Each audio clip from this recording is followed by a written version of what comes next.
Hi, I'm Will Bruin, and I was just recognized as a Seattle Sounders legend. Now I get to do voice reads for the Sounder at Heart podcast network. Here we go. Come on! Hey, O'Shan! Let's go! What a save by Fry! The Seattle Sounders have done it! MLS Cup winners! Here comes Rui Diaz through the middle to crown it for Seattle! The Sounders rule the region! Seattle Sounders is champion! This feels fucking awesome. And Portland can't say shit. Nice work on your little yacht thing.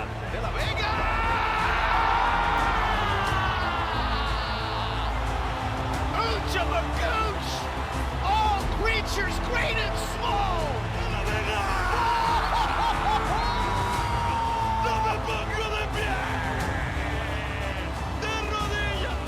You know, what was the thought process in terms of who you decided to use and who you didn't? Ever since Sounder at Heart wrote a commentary that we didn't take outcome seriously.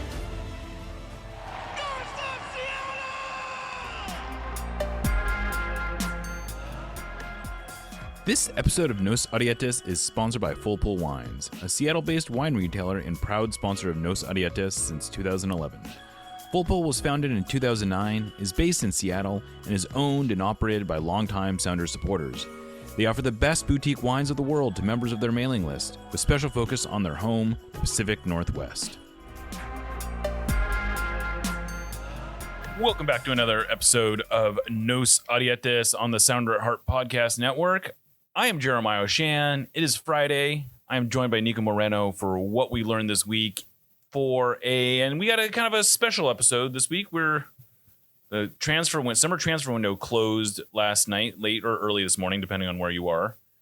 And the Sounders didn't do anything. That wasn't a huge surprise, but still a pretty big disappointment, Niko. Yeah, what's going on, Jeremiah? Happy to be back here at the training facility. And yes, it's a little bit of a disappointing day. I'm a little bit under the weather, as you might hear, getting over a little bit of a cold, so that's part of it. But, man, it is kind of, we knew it was coming. And if anyone has been following our show, which we hope 2 or 3 of you are, you're not surprised either. But there's always that sense of like, you know what? Maybe those surprises. Maybe I didn't see it. Maybe it's coming. Playing it close to the vest. Exactly. Something. And then, you know, the window closes and you're just left with that feeling of uncertainty on one end, and then of almost disbelief that it's yet another summer transfer window without a signing. Yeah, that's 4 transfer windows in a row, summer transfer windows in a row, that the Sounders have not made a signing from outside the organization. Now, I add that caveat because they have made some internal signings during these windows. I suppose Snyder Brunell may have actually technically counted as a summer signing because he signed, or they announced his signing a few days after the window opened. Not what people have in mind, and I don't want to get bogged down into the minutia of whether or not what we do know is that they did not make a significant signing. They have not made a significant signing in 4 transfer windows.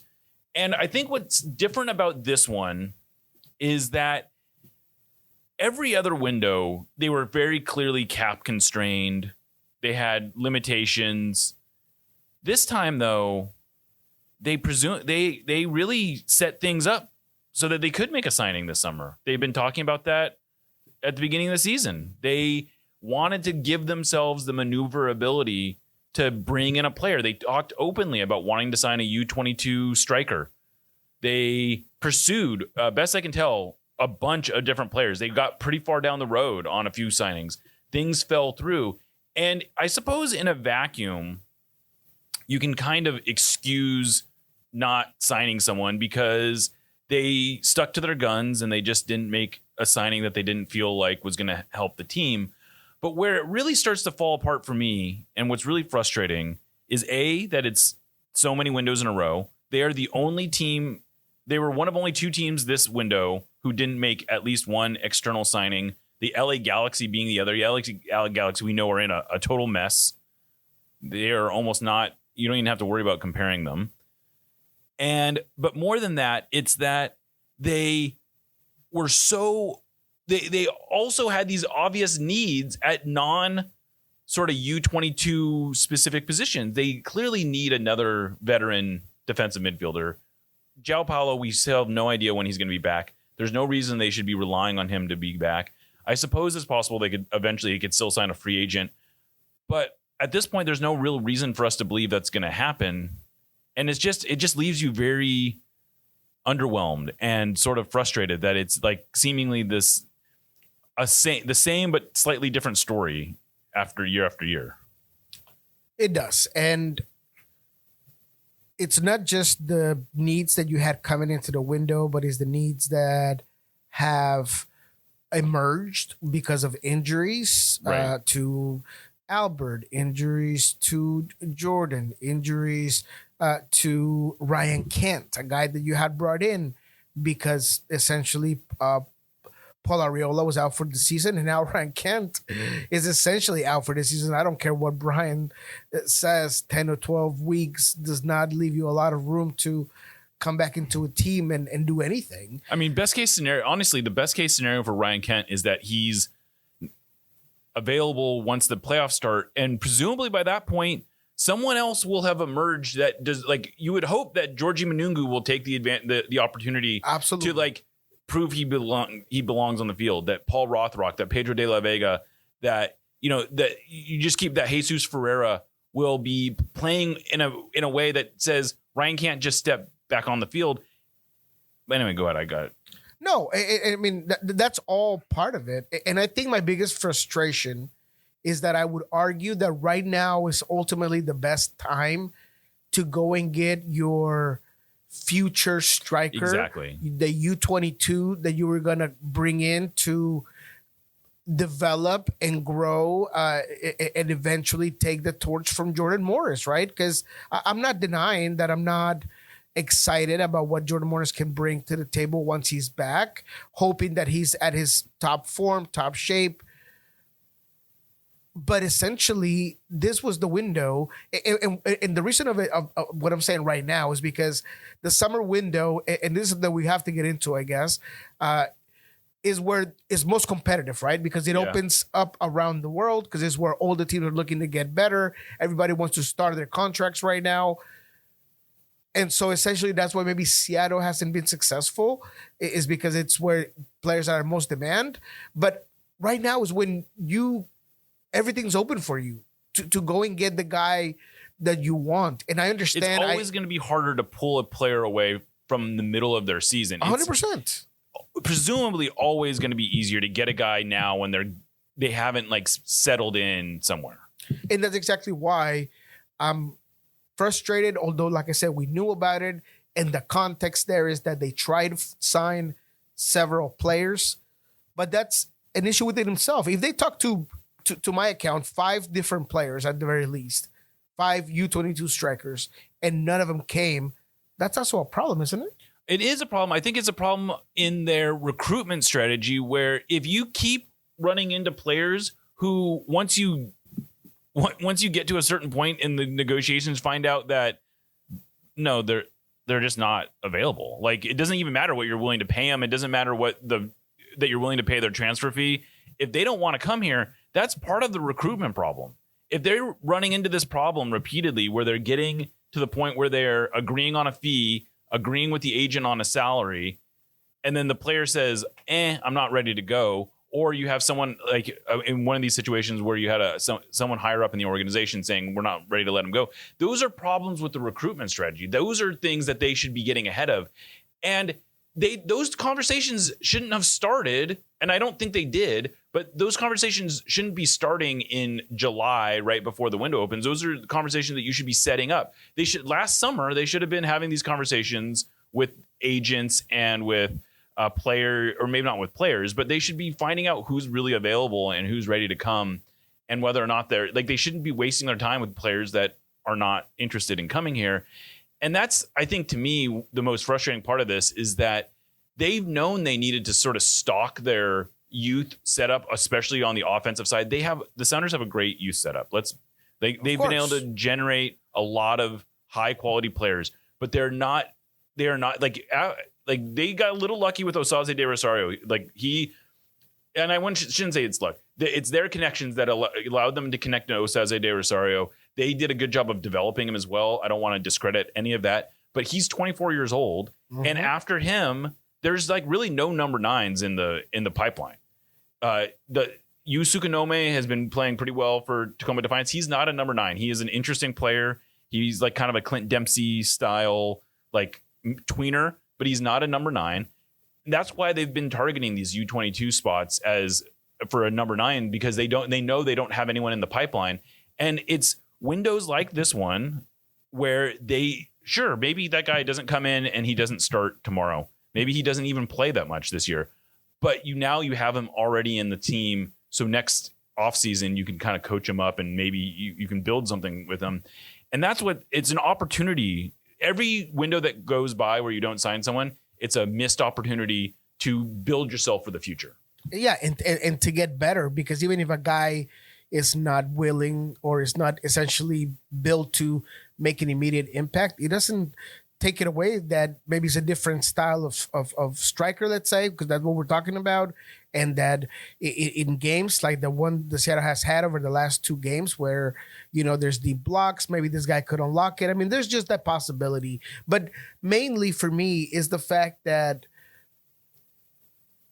I can't necessarily understand why you wouldn't invest right now, even if you're putting yourself in a red situation. But they shouldn't be. They just got $9.5 million from the Club World Cup. I agree. And that's the wild part, right? There's all this money that seemingly is available. And that's exactly why I talk about being in the red, because I don't know the economics. Sure. I don't have the books. But even if that was the case, even if they were to say, look, we're going to be in trouble, I don't know why you wouldn't do that. Why would you not? So right now, let's look at where the Sounders are. The Sounders are in a Leagues Cup semifinal. They are in position to potentially be top 4 in the Western Conference. Why not? Like, if you're going to sort of send a message to and I think that's the thing that frustrates me the most, is that fans see this in action and they are like, well, everyone else is doing something. And quite literally, everyone else is doing something. You look at, let's look at the top 6 teams in the Western Conference. All of them made at least one notable signing. Some of those teams had way less salary cap space than the Sounders. Some of them had more. And yes, some of those teams, in order to make those moves, they sent players away. Vancouver Whitecaps sent away Pedro Vite. Minnesota United is shipping players out as well as bringing players in. LAFC had to move some pieces around. Look, I'm not going to sit here and say it's like they were doing it with free money, but that's part of what I think fans see, is they see those teams are getting creative. Those teams are figuring out ways to get things done. Why can't we? And I don't have a rebuttal. For that. And I don't, at the end of the day, really, and I think there's probably, I'm sure there's some body of research that suggests that teams that are overly active in the summer transfer window undermine themselves. We can look back at RSL last year. Everyone said, oh, they won the transfer window, and then they fell apart because they basically overdid it, right? So I'm not saying the Sounders need to blow the roster up or anything, but find a way to find one guy that you think can help this team. Yeah, and if that was the obstacle was the summer window, then maybe they should have added more in the winter window. I mean, there's always ways that I just find myself not being able to ultimately excuse what's going on. And I'm not taking away from the fact that the team has found great form, that the team has a quality, talented roster. It's still deep. I think, I'll give you an example. Backheeled today came out with a ranking of the 30 teams. Sounders ranked 29th of the transfer window. Yeah, the only team that was below them was DC United, who probably overpaid. Ooh. They actually, they overpaid for Caden Clark. Yeah. And then above the Sounders is LA Galaxy, who all they did was ship away they essentially completed the move for Jonathan Perez. But hey, they got $1.5 million for players that wasn't really in their plans.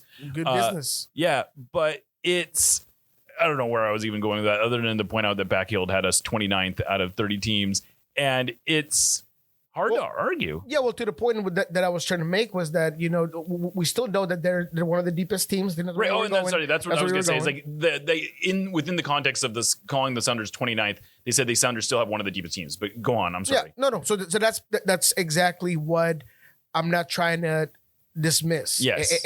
And both things can be true to the point of, I understand that things have worked, that the foundation that they have in their academy is phenomenal. The players that they do get at a lower price are great. But if you were just to commit some money into this project, it would just take it to a whole new level, and it would essentially make you more comfortable saying, hey, look, we did what we could to make sure that when you're facing LAFC against a guy like Son and Buanga and, this Irish guy they just got, I mean, that you're going to be able to compete to the best of your abilities. That if you're going to go against a Vancouver team that got a guy like Thomas Mueller that's going to be a difference maker, that you can compete. Also, by the way, they also signed a Belgian, like a guy who was a veteran of the Belgian league, and they signed a guy who was a veteran of Bundesliga, center backs who are going to help bolster their defense. And Peru, Quispe. They signed a Peruvian winger who is more of a depth guy, but still. Right. And these are probably mostly depth pieces, and I get that. and I don't know that I can look around the league and identify a whole bunch of players who I'm like, well, I wish the Sounders had gotten that guy.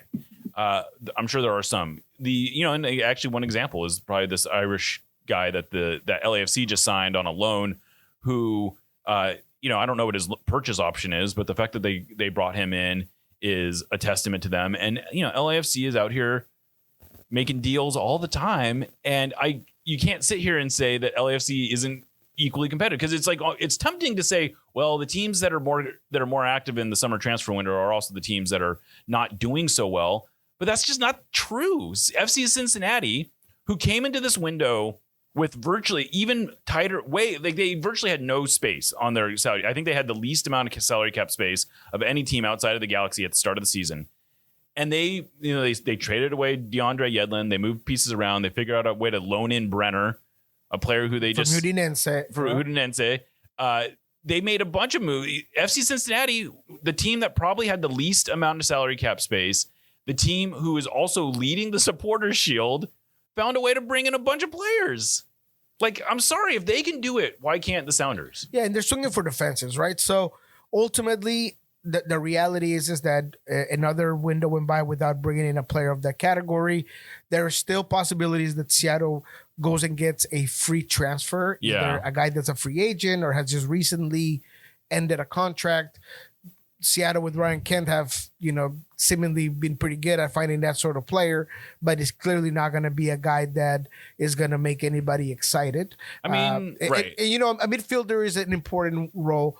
You said it best. You can't expect, or we can't think of a future in which JP's being asked to play 90 minutes or be an everyday rotation sort of guy, and you need that sort of midfielder. So that ultimately would be a smart move, but it doesn't negate the fact that it kind of feels like there was a missed opportunity once again on a summer window. Yeah, and they do haven't. So September 12th is the roster freeze date, which means is that literally you can't make any more changes after that. So they have, a couple weeks, 3 weeks to try to find someone. I would really like to think, and I guess somewhat this is a plea to the Sounders. I don't think I need, man, if there is a free agent out there that you can fit, go sign him, please. I am so tired. They have a real need here, and that is to find some depth at central midfield. I'm not asking for a home run signing, but go find a minute eater, especially. And I realize one of the challenges is that you got to find someone that Brian's actually going to play. That is a real challenge. Brian is not someone who is easily won over, but you bring in a Ryan Kent. We saw with Ryan Kent, he sees the talent right away. He understands this is a player who can be a difference maker. He starts playing as soon as he, so it's not like Brian is so dead set against new things that he won't play players who. No, I realize that there's maybe a little bit more of a challenge when it's a young player who doesn't have as much of a proven track record as Ryan Kent did. But go find the central midfielder version of Ryan Kent and bring him in right now. I think that would go a long way. But I think there is like we've said, there's a larger issue that is also at play here, which is every other team is essentially indicating to their fans, we're willing to do whatever it takes. We don't want the optics to look like we just sat on our hands and did nothing. And I guess there is some way you can talk yourself into saying the Sounders are doing the right thing by not pandering and not just making a signing for the sake of making a signing. Even though, honestly, at this point, I would take them signing someone for the sake of making a signing. But I just think there is, like, if let's just say the Sounders don't beat the Galaxy in the semifinals, I don't see how you look at this window as even worse. Like, if they go out and they win Leagues Cup, great. Hey, everyone's going to be happy about it. That doesn't really change anything, but at least you can point to that. But that puts a lot, like, I remember this time last year, we were talking to Craig. He talked, which this is a separate thing, which we can get into. A little frustrating that Craig didn't talk to us today. We don't know when he's actually going to talk to us. Seems like this is the time when you want to get out in front of it and say, hey, this is our reasoning. But whatever, we can get into that. But last year, the day after the window closed, he had a press conference, and he pointed out that of the teams that were in a playoff spot, which the Sounders were at the time, no one else other than LAFC was both in the quarterfinals of the Leagues Cup and the semifinals of the Open Cup. So what do? They lose to LAFC in the Leagues Cup. They lose to the LAFC in the Open Cup. And, you know, they made it to the semifinals of the West, or they made it to the Western Conference Finals, but you also couldn't help but feel they were missing a piece, that they needed that one more piece, that one more wild card that could maybe push them over the top. And I just hate thinking that they're going to be back in that position again. And, you know, I could talk myself out of thinking so much of last season as an equal only because the level of play has been so much better this year, right? Yes. Last year, you just felt like the team got there with just grinding out games, just barely staying in games. And, you know, eventually Jordan Morris gets a good goal and you know, you push through. But right now, you talk yourself into saying, hey, you know, we're in a pretty good run of form.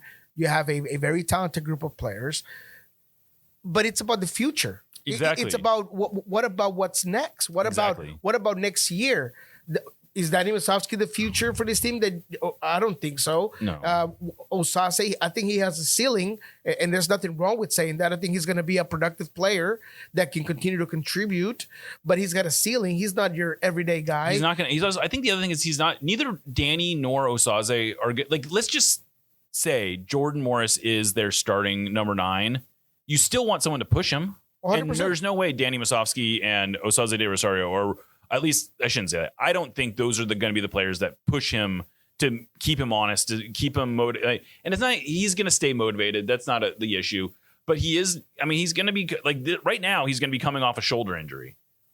He's still in a sling. We thought he was going to be out of the sling by now. We don't know when he's going to be back.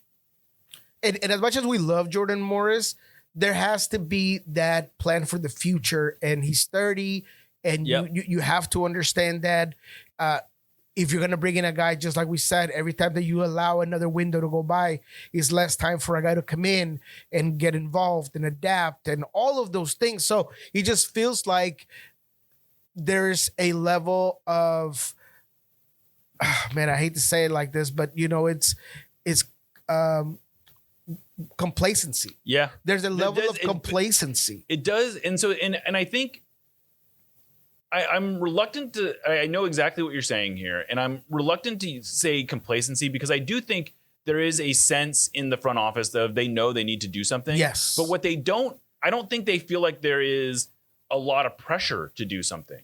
And I don't know why that is. And I almost wonder if there's a little bit of a disconnect between basically what the front office, and by the front office in this case, I'm talking about the talent evaluators, Craig, Sean Henderson, Tyler Cox, Henry Browner, the guys that are doing the scouting, that are making, and I think that what they're saying is, look, these are the players that we think can help us.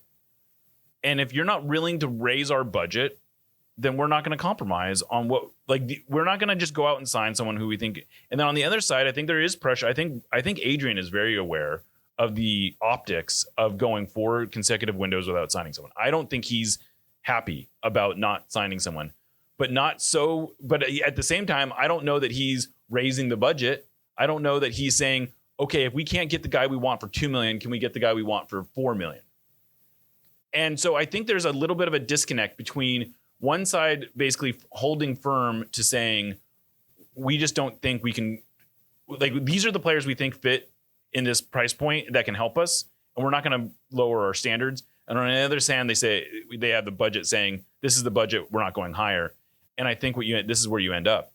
And so I don't think it is a liquid budget. I don't think it's a budget that has a lot of movement, that it's like, if we find the right player, we can get more money. And I don't know, maybe I'm mischaracterizing it, but but you're definitely onto something there, because when I mean complacency, I do mean it from that level, right? From the higher ups, that I base my entire, argument on the fact that you're not willing to commit money, even if it's money that you don't originally have. In the world of soccer, I mean, it happens in South America all the time. Yeah. These guys are working on the red all the time. Right. And so that's what I feel like that the level of complacency goes, because when you talked about a guy like Milos Lukovic, who's a guy that, according to you, he fit all of the check marks. Yeah, I mean, exactly. The markers were there. I thought that he was a high valued guy. But then he goes to a loan. Right. So why not a loan here? Right. Because he's a $5 million player per transfer market, taking for what it is. But if he got loaned somewhere, why don't we loan? What was that offer? Was that not? Like, those are the things where I'm like, it blows my mind that there are all these teams that find a way to just do things, and the Seattle Sounders seem to be unable to. Right. And I think one of the problems, like, one of the things I've heard is that Sounders are only interested in loans where the option to buy is realistic. So, like, they aren't interested in taking a player like Lukovic on a loan if the option to buy him is $10 million. You know what I mean? Because they're like, well, we're not going to pay $10 million. Like, we want an option that's realistic. And so I don't know. And that makes sense, right? And that there is a logic there, but it also, I think it does create this sort of inertia of, like, I don't know what the purchase option on this Irish kid that LAFC signed. Maybe it's high. Maybe it's too high. I don't know. Andrew Moran. Thank you. Mm-hmm. And and he looks like a really interesting player. He's had some success at the championship. He's under 20. He's an under 22 signing. Yep. That's the kind of player the Sounders should be targeting, I think. And that's, there's only probably a handful of players out there that I look and go, that's a guy I would really like to see this at. Like, I don't think there's a ton of players that other teams have signed where I'm like, oh, and I'm not including designated players in this, because the Sounders didn't have a designated player spot to open. So, and that's a whole other issue. That's a good reminder. Like, the Sounders were trying to thread a needle to some degree. It was like they had a U22. They have U22 spots. I guess, and they have 3 ultimately, right? I mean, they have 3, and I think that's another thing is that, look, if you're gonna not use your resources and you're gonna say, look, all these resources we didn't use are gonna help us keep the team together next year. Okay, so show me Obed Vargas signing a new contract. Facts. Show me Reed Baker-Whiting signing a new contract. Show me Paul Rothrock. Like, get those things done, and then you can say, look, this is where the money went. And I think what's killing people is that they don't know where is this money going? How is it? Show me how it helps keep the team together. Don't just tell me that it helps keep the team together. And so I think there needs to be some more transparency. There needs to be some more openness. And I think they need to actually do some of this stuff. They can't just talk. Like, last year we were talking about how, okay, well, some of this money is going to go to Jackson Reagan, who needs to sign. Okay, fair enough. They got that done eventually. But it's funny because last year they were also talking about, well, maybe we re-sign Obed Vargas. Maybe we re-sign Reed Baker-Whiting. And they still haven't gotten waiting. Right. We're still waiting a year later. And so, like, get these deals done. And I would hate, like, honestly, the biggest disaster that the Sounders could have right now is that they get into a fight with someone like Obed Vargas over ultimately not that much money, because they don't want to pay him the max for U22, and then he waits out his contract, and they don't ever collect on the potentially huge transfer fee that he will eventually move for.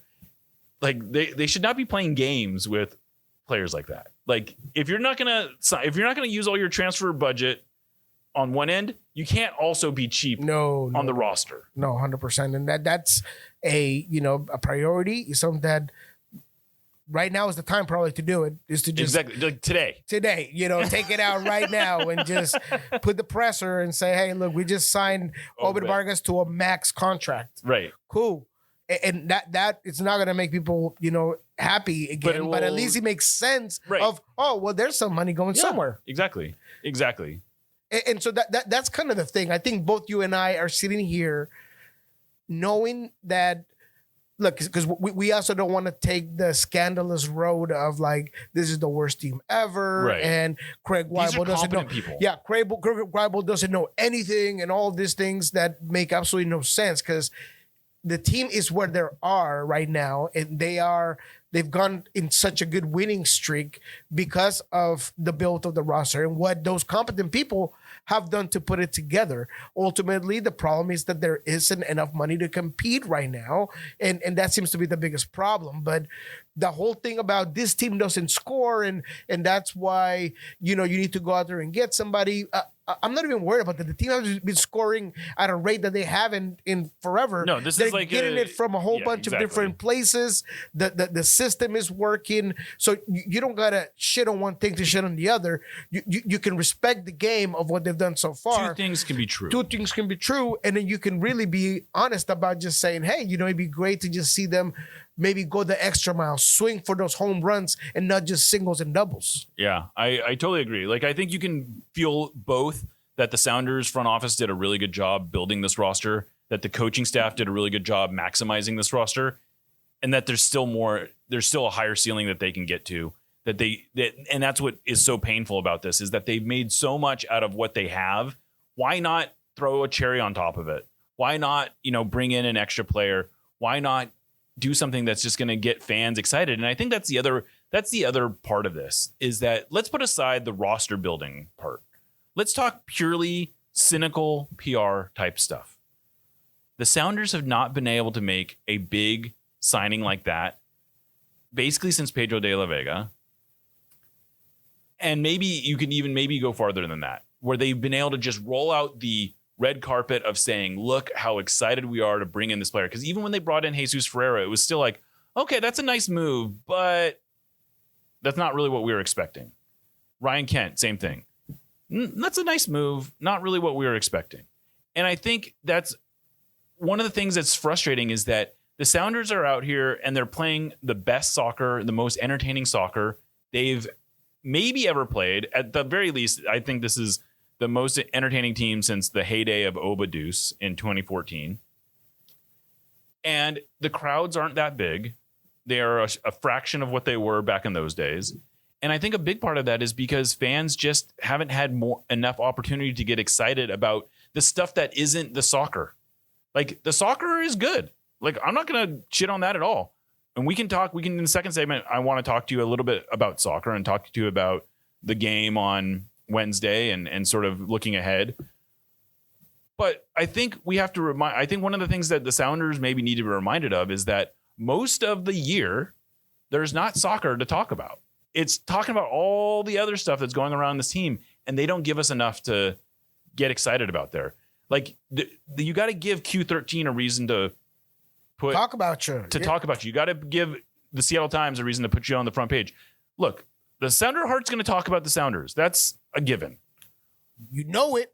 But there's but like, everyone doesn't read, like, as much as we like to pretend, everyone does not actually read Sounder Heart. There's a lot of fans that do not take us in. And part of it is that there's all these other avenues to reach people that are not getting reached, partly because they are not making splashy signings and getting out into the world and doing all the other stuff. And not as that's the most important thing, but that's one of the tentacles of the apparatus, right? Mm-hmm. I mean, that's one of the things that you need to be mindful of, right? I mean, LAFC ultimately with Son's, marketing level, just killing it, killing it. And he puts you at a different level. And my not my fear, but if I was an owner of the franchise, you know what? It is my fear, because I don't have to fake like I don't want the team to do good. Is that you're hurting the brand. Right. Is that now you are the San Jose and the Colorado Rapids of the Western Conference, because both of those teams have been busting their behind getting some big players. Exactly. Colorado just got Paxton Aronson. Right. And they got Navajo. They bought him for $7 million, and they went and got Zach Steffen and Vines and all of these USMNT guys. If that's what you got to do to make a splash, then do it. And maybe there is a sense of it doesn't always translate to wins, and I'm totally on board with that. Right. I'm totally on board with that. You look at Portland, and they have done a whole lot of buying over the last 3 seasons, and they have nothing to show for it. Right. But at the same time, there is a level of thinking. You don't need to change your philosophy. You continue to do what you're doing, right? You have this foundation, this infrastructure. Use it to the best of its ability, because if you're somebody else, then, you can go places that you haven't gone right now. That's all I'm saying. Yeah.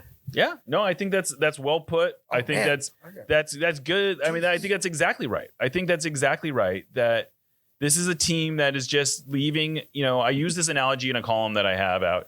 The Sounders have left meat on the bone, and you can't be surprised that the fans are hungry. I love that. There is just, there's more here, and they're not doing what they can to maximize it. And it's too bad. It's really too bad. I don't know. I still like this team. I'm still excited for this team, but I'm not going to pretend that this is not a disappointing day. No. And that they should be out there trying to do more. And I think we have to, and I this is putting pressure on them on some level. Hopefully that they see, they hear the frustration and they go, okay, maybe this free agent who we didn't feel like we really needed, maybe we bring them in.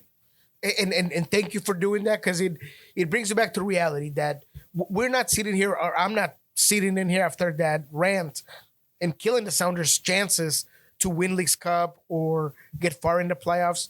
I am a true believer that collective can beat talent, and collective can beat individual play.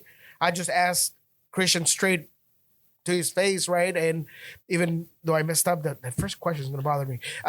But I did ask him about, can the collective play, beat when you hear Sun in LAFC and Mueller in Vancouver? And he said, yeah, look, we'd love to have those players. We'd love to have those big time players that, that make a difference, that change the game. But our thing is the collective play. And I think that can get you far. And I really do believe that. And I really think that they can win Leagues Cup. But at the same time, that's not necessarily the only way that you're going to continue to progress this team, and assuring that avenue, right? Because me saying that they can is not being as sure as I would be if there were certain players already in this team. And so that's all I want. That's all I think that the Seattle Sounders should shoot for more. Yeah, and I'll just end with this, is that every summer, or not even every summer, all the time, we keep hearing from people, the Sounders just want to win 54% of their games. They're just like the Mariners, blah, blah, blah, blah. And the Sounders clearly are not just like the Mariners. The Sounders have won a lot more in a lot less time than the Mariners ever have. The Sounders are a very successful organization. We don't have to pretend that. But the reality is that is the narrative that's out there, and it's on the Sounders to sort of change that. 5 years ago, no one would have said the Sounders are just like the Mariners. Nope, never. But that's one of the, and I'm not trying to drag the Mariners here. And by the way, the Mariners had a pretty good summer transfer windows. Transfer window. What do they call it there? Hot stove. I don't know what they call it. I can't remember. I should know this. I used to be a baseball guy. But the Sounders need, I think they need, it's on them to change the narrative. They're sort of falling into this trap of being known as a Moneyball team, of being known as a cheap team, of being a team that sort of talks a big game but doesn't necessarily walk the big game when it comes to sort of their place in the market. And the reality is the Sounders are a big market team. I don't think any market in MLS is as ready to get excited as Seattle is ready to get excited for the Sounders. If the Sounders get to a Leagues Cup final, I wouldn't be surprised if they sell out the stadium, or at least pack in 50, 60,000 people. No one else really does that. And why not give people what they're asking for? to stay with the Mariners reference, we need our big dumper. We don't have a big dumper. We don't have that guy that's just gonna be exciting, that's gonna just hit home runs. And like you said, even they went out there and they got Josh Naylor and they got Eugenio Suarez. I mean, they would have had a good transfer window. The Sounders, they did some things in the offseason, and I'm not gonna not give him credit for that, as we mentioned. And I like what Jesus is doing. I think that he's gonna continue to get better and be more influential in this team. With what they have, I really do think that they're going to create some problems. And don't allow the Puebla and the Minnesota games also like track you down from understanding that it doesn't matter who you are. Any team can be wrapped around in that sort of game that is just difficult to win. I thought that the Sounders against Puebla did well. I don't know if we're going to get into that. No, we'll take a break and we'll come back and we'll talk about that a little bit. There you go. But that's all I know. I think you and I are both in the same page of we wanted to get this out there. That is a reality, or at least I did. Let me not talk for you. I wanted to highlight the fact that we understand the problem and we see the concerns and we agree with a lot of them. Yeah, exactly. And I will say, I just got a text from the Sounders saying that Craig Weibel is going to be available on Sunday at the game. So we will hear from him before this gets too far down the road. Doesn't mean that any of this isn't any more relevant than it is now. But we're going to take a break. We are going to talk about the game, and we're going to talk about look forward a little bit. You're listening to No Sadietis, part of the Sounder at Heart Podcast Network. This podcast is supported by the original organic bedding and bath brand, Koyuchi. I sleep hot, and I was always tossing and turning, trying to find the cool spot in the sheets. Searching for cooler, more restful sleep? Meet Koyuchi. Their 100% organic cotton percale sheets are cool, breathable, and lightweight, perfect for hot sleepers. Koyuchi makes going to bed feel like a luxury hotel stay. The naturally crinkled texture relaxes me the second I climb in. And these sheets are beautiful. Choose from calming colors made with low-impact dyes. 100% organic, all-natural, and free of toxins you'll find in other sheets. Koyuchi sheets are safe for your skin and sustainably made, so they're better for the planet. With Koyuchi, I no longer overheat at night. I wake up feeling rested and restored. Koyuchi, for cooler, healthier sleep. Get 15% off when you visit Koyuchi.com. That's Koyuchi.com to get 15% off. Koyuchi.com. Thank you for listening to the Sounder at Heart Podcast Network, which now includes No Sadietis, Lobbing Scorchers, and the Cooler Guild. We've been independent since August of 2023, but need your support to make sure it continues. Although this podcast is free, it's only made possible by your continued support. Memberships start as low as $25 a year, which not only helps make podcasts like this one happen, but also gets you access to everything we produce. If you're able to support us at higher levels, starting at $75 a year, you gain access to a host of other perks, most notably entry into our members-only Discord, where the smartest, funniest, and most engaged commenters share their thoughts and ideas. To find out more, just visit sounderatheart.com and click the subscribe button in the top right corner. Thanks for listening. No Sadietis, admittedly, is not exactly known for our spicy takes, but that doesn't mean we want our food to be mild. Spice up your life with Hacks and Ferments. Handcrafted in Georgetown and made with the best local ingredients from across the Pacific Northwest, they specialize in unique small batch fermented hot sauces and vinegars. Hacks and Ferments brings bold flavors and natural fermentation together for something truly special. Whether you're a heat seeker or just looking to elevate your cooking, you'll find something you love at hacksandferments.com. That's HAXANFERMENTS.com. And right now, if you use the code SOUNDERATHEART, that's all one word, at checkout, you will get a free hot sauce with your order. Again, go to hacksandferments.com, use the code SOUNDERATHEART at checkout for a free hot sauce with your order. Hacks and Ferments is a proud sponsor of the Sounder at Heart Podcast Network. Welcome back to Nos Adietes. So we don't need to, we've done our bit on the summer transfer window. Let's talk a little bit more about the actual games. So the Sounders played Puebla on Wednesday. They advanced in a shootout. Uglier game, maybe the ugliest game I've seen the Sounders play at Lumen Field, with the one exception.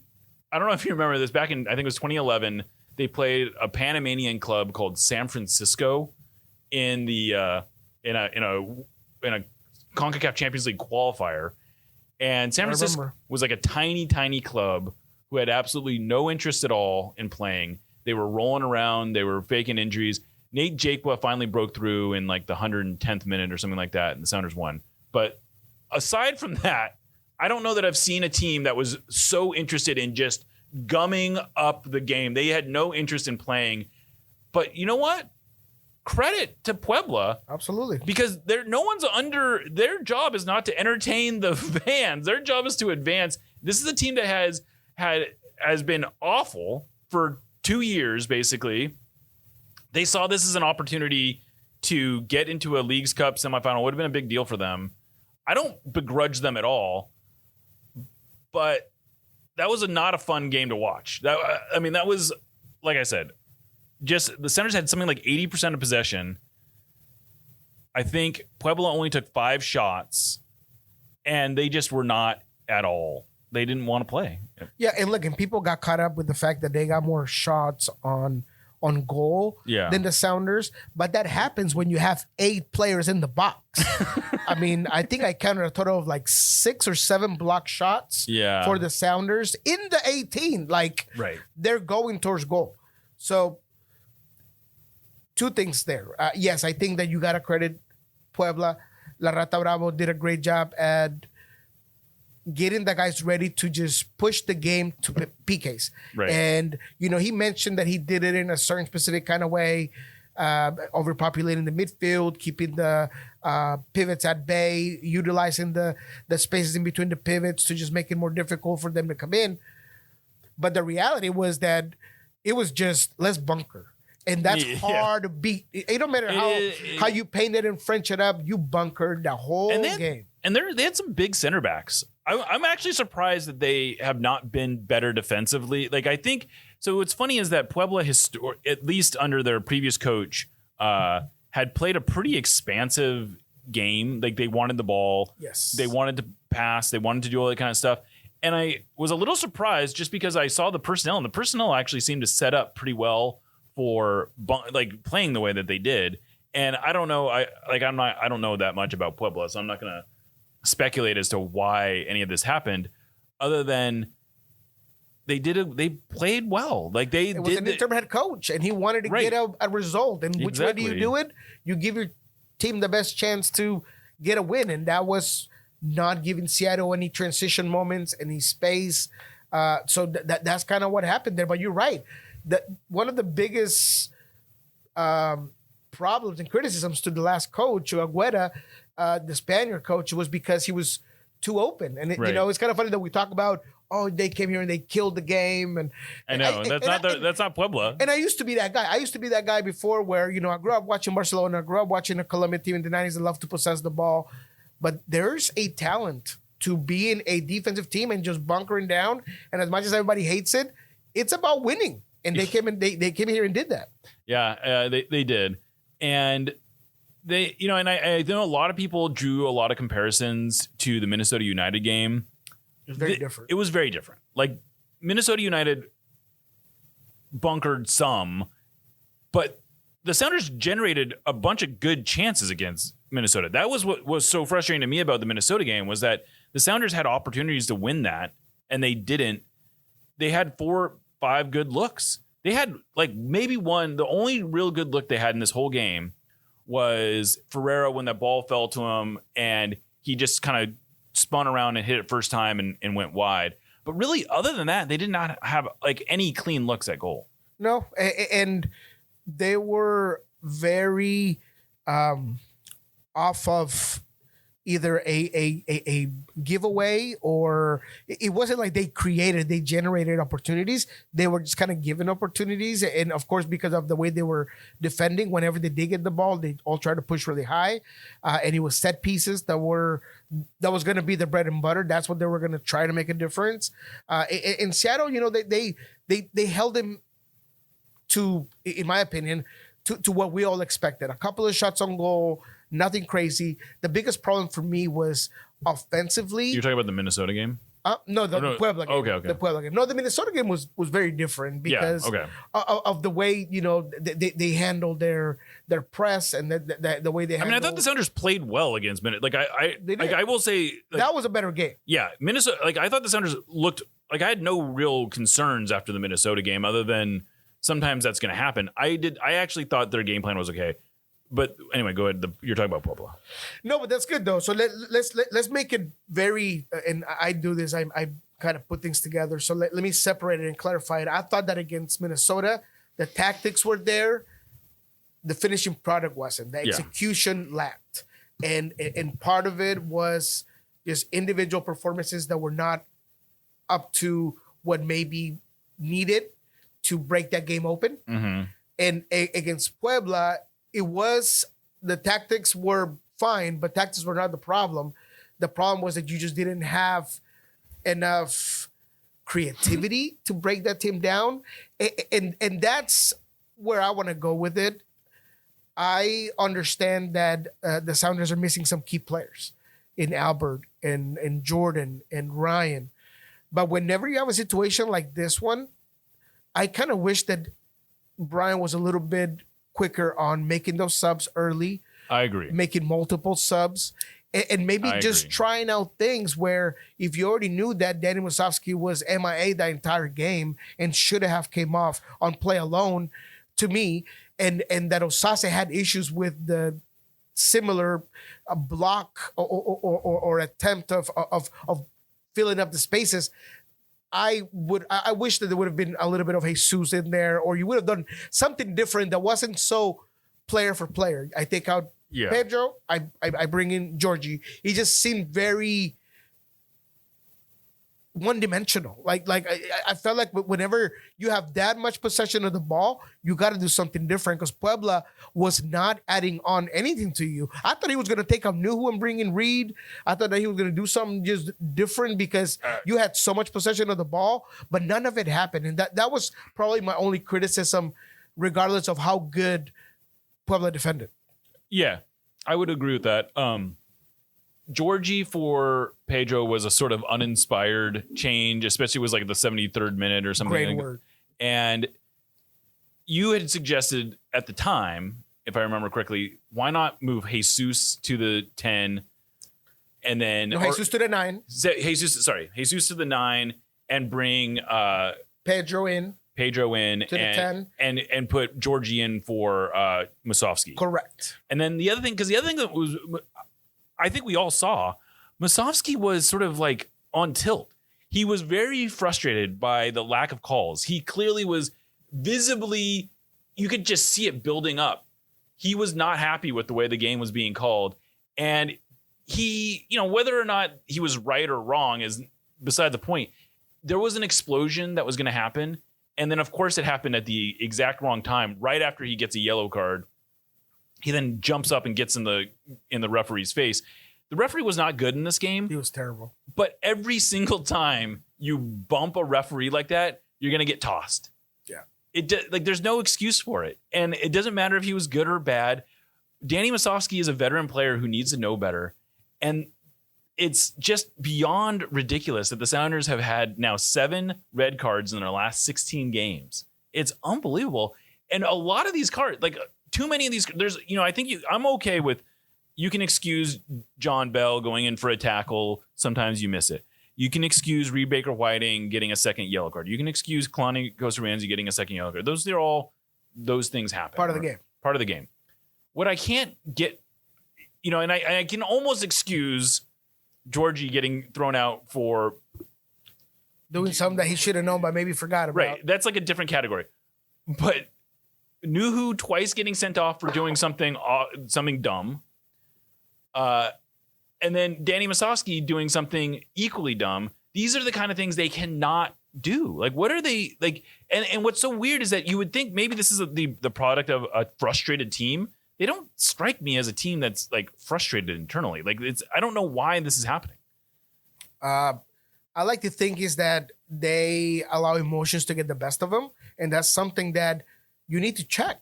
And I think Jed did a good job today about asking Christian, does he, as a captain or one of the captains on the field, go and check in on those sort of situations? Because you do gotta watch it. Because I would even call, one of the Reed Baker White and Reds what was done because of where he hit that specific foul on the field. But it's not something that is reactive to just an emotion moment. Right. And I feel that's where you got to check the team in general. And that's part of leadership, and that's part of the coaching as well. That said, the Sounders did get through. Let's not forget, like they what's funny is that they played the last almost 20 minutes, including stoppage time, down a man. Uh-huh. They never looked like they were down a man. They still controlled the game for the most part. And then they were very, I mean, they weren't perfect in penalties, but they overcame an early miss by Christian Roland. And I just want to say, if a player is going to miss, hitting the shit out of the ball off the inside of the post, almost like you never want to miss a penalty, but if you're going to miss, at least like get your money's worth, and he got his money's worth. But then the next 4 players all converted. But the play of the game, maybe even more than the save that wins it, was Andrew Thomas saving the immediate penalty after Roldan's miss, because the odds of winning change so much. When you miss the first penalty, your odds of winning go down a lot. Like one study I was looking up said 80% your odds go down winning if you were the first team to miss. But those odds change immediately if the next team doesn't convert. And Andrew Thomas makes a really confident two-handed save, diving to his left. That was to me was the play of the shootout. No, I would almost give it to you if it wasn't for the mind games and ability and just understanding of what it takes to make a guy fear you. Yeah. The way that Andrew Thomas did, the way that he was hyping up the crowd, the way that he's telling people it's over, I'm gonna stop this, and the guy knowingly telling you, I mean, he put it all on him. Yeah. The guy probably saw the entirety of the goal 3 inches tall after that. Oh, I know. And then he makes a save, and then he just stands there like a monster, like nothing. Like it was like he 50 Cent in his cover, just vest and all, chain and all. I mean, it was beautiful, man. Look, Andrew Thomas was phenomenal, and we've all known that he's a penalty specialist, and I think that's what eventually he's gonna. I mean, we all know he's gonna get the job at some point, but that sort of performance is what a lot of times you're like, man, this guy is ready for the big time, because that's a big time thing to do with everything on the line. Everything was on the line because Leagues Cup is a huge thing. It would have been a massive failure and embarrassment if they had lost that game. It doesn't matter if you lose it in penalties or you lose it 2-0. It was gonna be a disaster. And for him to act like, no, we're good. I got this. That was like Obama the night before the 2012 election, when he was just like, no, we got this. Yeah. It was like, the confidence was out of this world. And one of the things I loved about that save, you watch it, he does not move until the last minute. He gives absolutely nothing away. And it wasn't a great penalty take, but it wasn't bad. No, it wasn't terrible. No, it definitely wasn't terrible. And he makes it look so easy. And honestly, the way he reacted, I thought they were calling him off the line or something, because he didn't move. He was just like, he just stood. Posed, man. Yeah, exactly. There was no big celebration, and I was a little worried. And then everyone started mobbing him, and I'm like, oh, okay, I guess that was good. But it was a huge performance by Andrew Thomas. And I thought he's playing it so cool too, because after the game that we're talking to him, and he's like, no, Steph's the starter. I'm trying to make his job hard. I'm just trying to fight. He's trying to fight me off. That's how this should be. We support each other. He's not out there undermining anyone, campaigning. He's just doing his job, and it's great to see. Like that's the kind of story that I want to get excited about. And then you have like a transfer window where nothing happens, and you're right back to talking about stuff you don't want to talk about. Yeah, and that's another, maybe we didn't talk about that enough too. you don't only have a foundation of an academy players, but you have Tom Dutra just making goalkeepers in his basement, just just copies, and just great. It's fantastic. So you don't gotta go spend money on a Berkey or a Gillespie or whoever you want to think about in terms of goalkeepers. Zach Steffen, you don't need to do that. So that goes back to but no, I think you're right. Is that the Sounders are allowing themselves, they're giving themselves a chance by repeatedly developing players like Jackson Reagan, Paul Rothrock, Snyder Brunel, Obed Vargas. You can go down the list of players who they developed in one way or another, and that's what's allowing them to stay competitive. But why not sprinkle in a little extra on top? It almost makes it like there's no excuse. If you don't got to spend anywhere else, then go spend it on the 9. Go get you what you don't have. So that's a craziness. But what I will say is that I do not want to take. I've heard way too many comments of just not understanding how important that win was and how difficult that win was. It's very easy for a team to shut down after knowing they're the better team, knowing they're at home. It's 0-0. Teams under that sort of pressure crack all the time. And the Sounders did not. Yeah. They continue to push. They continue to give themselves a chance. And then when it came to PKs, they balled out. So that's credit. Credit to the guys. Credits to absolutely everybody. There's things that could be done better, absolutely. But to me, that was an emotional win that cements teams and that they create an impactful wave across this team. And we'll see what happens against Kansas City. I think that the big one is going to be LA. And I have all of the confidence that the Sounders, with their current form, are going to take that game. Yeah, I'm very confident for the Galaxy game. It'll be interesting to see what kind of lineup they roll out for Sunday against Sporting Kansas City. I imagine they'll rotate some, but they might not rotate a lot. I mean, I will say one of the things that gets under-discussed sometimes when we're getting all worked up about how little the minutes is that when they're possessing the ball a lot, they're not getting the same sort of wear and tear that they are when they're having to defend a lot. But also when you're playing all these games at home, you're not having to get on the plane and fly all over the country. That helps a lot too. So I wouldn't be totally shocked if they have pretty light rotation on Sunday and then they do it again on Wednesday for a Galaxy, who probably will rest a lot of players for on their weekend game because this is all they're playing for. This is like their season. Yeah, there isn't much about Sporting Kansas City specifically in the midfield that make me feel like you need both of your pivots there. I would go either one or the other, or I would take both out. So I thought that if you're going to take out, who would you take out? If you were to, so you go Leyva, Brunel. No, I would go Christian and Leyva. I know that we probably want to rest Christian because he's the guy that is the most physical guy out of it.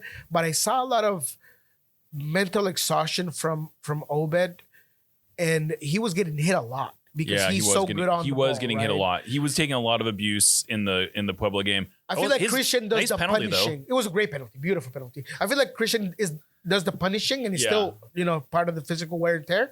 But Obed's getting punished out there. Somebody showed me a picture.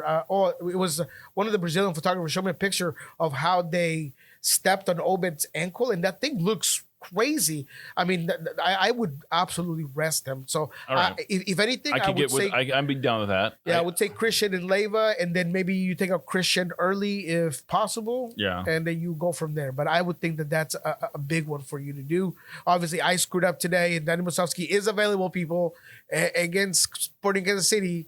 I don't know what I was thinking, and I asked Christian a dumb question. So Danny obviously has got a lot of proof. He's got a game to get out there and try to chip on his shoulder a little bit. Chip on his shoulder. So, might be a good game for Kosa Rienzi to get in. I mean, there's a few players I think that you could, especially because it's a home game against Sporting Kansas City. Like why not start Reed Baker Whiting? Absolutely. Why not start Kalani? I would. Maybe you obviously Kim Ki-hee if he's available. Right. Why not start Kim Ki-hee? Georgie, another good game. I think it's a great opportunity to get Georgie on the field. Yes. It's a good opportunity. You probably have to play the only reason I would maybe not play Jesus at the 10 is if you want to use Leyva maybe at the 10. But either way, I think Leyva. I would really like to see Leyva starting this game, though. There's the Sounders have a deep team. Like they have option. They have good options. They do. And that's and that I don't want to get lose sight of that. But this is a game like the Sounders need to win their home games. They do. This is a game that they should win. I like their chances. I think it would be a lot. I mean, either way, playing Orlando or Miami in the final, it's going to be at home if they get there. That's a huge. They'll also be at home for the third place game if that's what they're in. It's funny. They already started selling. They already charged people that opted in on season tickets for these games, and it's like. And what I've been saying is, it's either going to be a good, okay, that's not a bad price to pay if you're hosting Miami, if you're in the final, but if you're playing like Orlando in the third place game, people are going to be like, what the fuck is this? Yeah. I would still be interested in that game, of course, but we're MLS sickos, so right. Of course. No, but I mean, it's like my son called me. By the way, he's like, Dad, if for some reason Seattle beats LA and Miami beats Orlando, like I'm looking at tickets right now from Spokane here is like $200, and I was like, and I get it. Like, you come. Tell me how you're gonna pay for that, but if you get out here, I'll take you out to lunch. Oh, you did right. Yeah, absolutely. I said, you know what? You get that going. You get here. I might even get you a ticket into the stadium. But aside from that, man, get you here. But no, it's exciting, right? To think of it like that. And I think the without losing sight of that, the fact that you just mentioned that you got to win your home games and you got to give yourself a chance to host some games in the playoffs, right? Yeah, let's be real. Like if they don't finish top 4 in the West, that's going to diminish their chances immensely in terms of getting to MLS Cup, which still is the goal. Like that, just because that's still got to be the goal, And I'm not going to sit here and say getting Albert Rusnak and Jordan Morris back is like a new signing, because it's not. They were already on the team, so it's not really like a new signing, but it could help. Oh, absolutely help. It should help. But all that said, I think we've covered it. Yeah, I think we covered everything. I think that if I like to add anything was, I've been amazed by how Stefan Fry has handled his whole situation. Yeah. We had to talk to him this week, and he's such a brilliant guy. His intellect is amazing, the way he talks about things. I said it on Loving Scorchers, the post game thing, where he might be the most interesting man in the world. Like that dude, he's just. I think that we don't know if he's gonna continue on too far along, but I think that he's going to be okay whenever that happens. I love the fact that he's willing to be supported off the bench. Yeah. So if next year is going to be Andrew, then, I think that Steph would be a fantastic backup. So I just wanted to really praise him for how he's handled everything. He had a tough goal that he gave up against Minnesota that he wishes he had back. Yeah. That he told us, and we talked about this, you and I, where you get caught up in 2 minds where you want to go out there and get the ball, but you're kind of behind, and had he stayed on the line, but he just admits it and he takes accountability. I just love everything about Stefan Fry and how he just carries himself. Absolutely. No, and looks like he's probably going to start against Sporting Kansas City. There is, I think there is like a legitimate goalkeeper controversy, but it's not going to get settled until after Leagues Cup, I don't think. Because I think Schmetzer's gonna rotate them as long as he can justify rotating them, and then we'll go from there. But yeah, for me, Steph's job still, like, that's what, if it's up to me, is Steph's job, just because it's Steph and the leadership and everything he does. But I don't want to slide Andrew either. But I think for the rest of the year, I would stick to stay with Stefan Fry. But it's a great problem to have, and I really do think that it's gonna be great. And now, it doesn't mean that if Stefan Fry is having a great game and is the playoffs and he's UNLAFC and he goes to PKs, that you can't bring Andrew in for the PKs, because that's totally on the table. That is a thing in soccer where it is. I got a guy, I'm going to sub him in. It would be every time that Andrew has one of these performances, it makes you wonder. I crunched the numbers a little bit. He's saved. Our opponents are shooting like 54% against him he's had 2 shootouts for the Sounders. He also went last year in Louisville. I don't know if people remember that, but he made 3 saves. They missed another one. And then of course he converted the winning win. But opponents are shooting like 54% against him. Most teams shoot about 80% in shootouts. So I mean that's a not insignificant difference. No, man, I'm telling you that you got to be different to be a shot stopper in penalty kicks. That's a trait that it's in the DNA of goalkeepers. I swear to you, you are either you are or you aren't. And I've seen very poor goalkeepers that are great at PKs and great goalkeepers that are maybe not. Exactly. So it is a thing, man. So I just think that together they're going to be a problem in the playoffs if it goes down to PKs. Absolutely. All right. Well, let's call this a show. Niko Moreno, El Rolo NW on Blue Sky. You're on Soccer Down Here. Lobbing Scorchers, of course. It's always great having you, Niko. No, man, thank you. I was a little bit too wind up today, and I don't know if it's the extra caffeine today. Yeah, you just pounding Diet Cokes. Yeah, between that and like the Dayquil, I don't know. There's something that's probably a bad thing, but I just feel wind up. So everybody, hope you guys enjoyed the show, and we'll see you guys around. All right. Well, you're listening to Nos Arietes on the Center Heart Podcast Network, and we will catch you next time.